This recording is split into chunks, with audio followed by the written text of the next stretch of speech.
Magandang tanghali Pilipinas, live mula rito sa Pag-asa DOST, si Harry Bayona at ito ang Panahon TV Express. Sa puntong ito, mahalagang malaman po kung ano nga ba nga asang lagi ng panahon sa mga sakahan sa ating bansa. Kung kaya't silipin po natin ang farm weather forecast ng Pag-asa.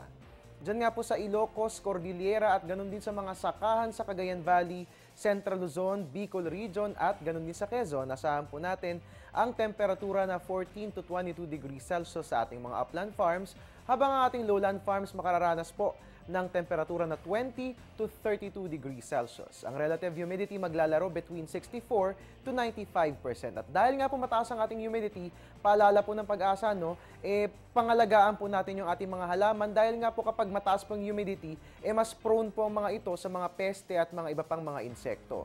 At dagdag abiso pa ng Pag-asa, panatilihin po natin ang magandang kondisyon ng mga kamalig nang sa gayon ay masiguro natin ang kalidad ng ating mga ani. At yan nga po ang farm weather forecast na inilabas ng Pag-asa. Magbabalik po ang ating ulat panahon makalipas ang isang paalala.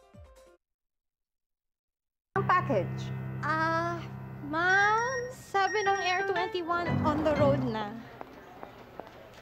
Ano te? Ang package. Ma'am, sabi ng Air 21 na receive na. Okay, very good. Basta padala, sagot ka ng Air 21. May real-time delivery updates via text para worry-free ka. Teng, ang package, napadala mo na? Yes, ma'am, sa Air 21. Sa Air 21, sagot ko, padala mo! At mga kababayan, ngayong araw na ito, umiiral din po ang weather system na tail end of a cold front. At ano nga ba ito? Mahalagang malaman po natin yan, no? At bukod sa inyong mga baong lunch, dapat meron din tayong baon na napapanahong kaalaman.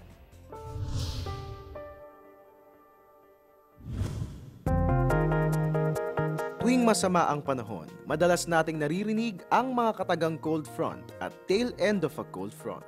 Tinatawag na cold front ang transition zone kung saan tinutulak ng malamig na hangin ang mainit na hangin pataas. Gumagalaw ito mula northwest papuntang southeast. Kapag ang cold front ay dumaan, maaaring bumaba ang temperatura ng apektadong lugar hanggang sa 15 degrees Celsius sa loob ng isang oras. Dala-dala nito ang malalaking cumulonimbus clouds na kaakibat ng mga thunderstorms at rain showers. Ang tail end of a cold front naman ay ang dulong bahagi ng frontal boundaries ng dalawang air mass at makikita sa mid-latitudes. Dala-dala rin nito ang pag-ulan at ang maulap na kalangitan.